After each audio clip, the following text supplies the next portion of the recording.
6 மூத்த காவல்துறை அதிகாரிகளை பைபாஸ் பண்ணி சீனியாரிட்டி ஆர்டர்ல 7வதாக இருக்கக்கூடிய திரு வெங்கட்ராமன் அவரை பொறுப்பு டிஜிபியாக இந்த பணியில் அமர்த்த வேண்டிய கட்டாயம் என்ன, அவசியம் என்ன? இதனால 6 IPS அதிகாரிகளுக்கு சீனியாரிட்டியில பிரச்சனை வருது.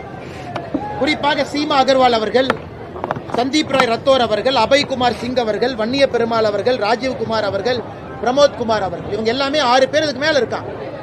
அதனால இன்னைக்கு தமிழகத்தினுடைய பொறுப்பு டிஜிபி காலையில அந்த பொறுப்பேற்கக்கூடிய விழாவில் 8 டிஜிபி பங்கேற்கணும். 8 டிஜிபி பங்கேற்கணும். அவருக்கு மேல சீனியாரிட்டியில் இருக்கிற 6 பேரும், அவருக்கு கீழே இருக்கிற 2 பேர் 8 டிஜிபி புறக்கணித்திருக்கின்றார்கள். எப்படி காவல்துறையில சட்டம் ஒழுங்கை நம்ம காப்பாற்ற முடியும்? காவல்துறைக்குள்ளேயே சண்டை ஏற்படுத்தி, காவல்துறைக்குள்ளேயே பிரச்சனை ஏற்படுத்தி, காவல்துறைக்குள்ளேயே அதிகார போட்டியை முதலமைச்சர் கொண்டு வந்ததன் காரணமாக காவல்துறை நண்பர்கள் பலம் இழந்து நிற்கிறாங்க. சமீபத்தில் வந்த ஆய்வறிக்கை உங்களுக்கு தெரியும். இந்தியாவில் 31 மாநகரத்தில் ஆய்வு பண்ணாங்க மத்திய அரசு அமைப்பு. அதில் சென்னை 21வது நகரமாக இருந்திருக்கிறது.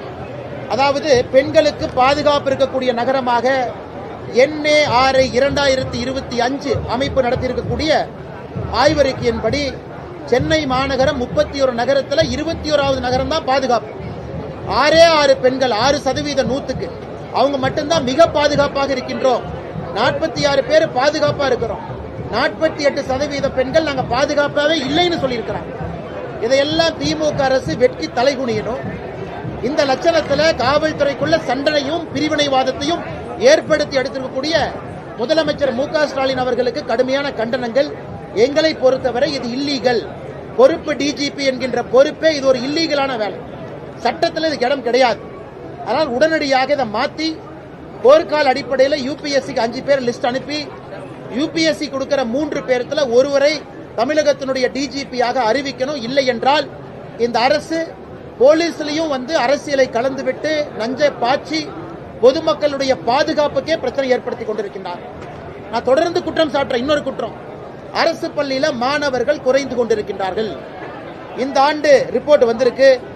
2025-26 இந்த அகாடமிக் இயர் உள்ள வந்தவங்க ரிப்போர்ட் இப்ப இருக்கு. அதுல பாத்தீங்கன்னா அரசு பள்ளியில வெறும் 37% மாணவர்கள் தான் தமிழகத்தில் அரசு பள்ளியில படிக்கிறாங்க. 62.1% மாணவர்கள் தனியார் பள்ளியில படிக்கிறாங்க.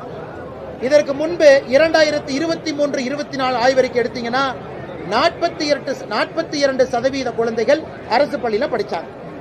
42.2% குழந்தைகள் அரசு பள்ளியில படிச்சாங்க. இன்னைக்கு 37.9% குழந்தைகள் தான் அரசு பள்ளியில படிக்கிறாங்க. திமுக அரசு வந்த பிறகு கடந்த 3 ஆண்டுகள்ல மட்டுமே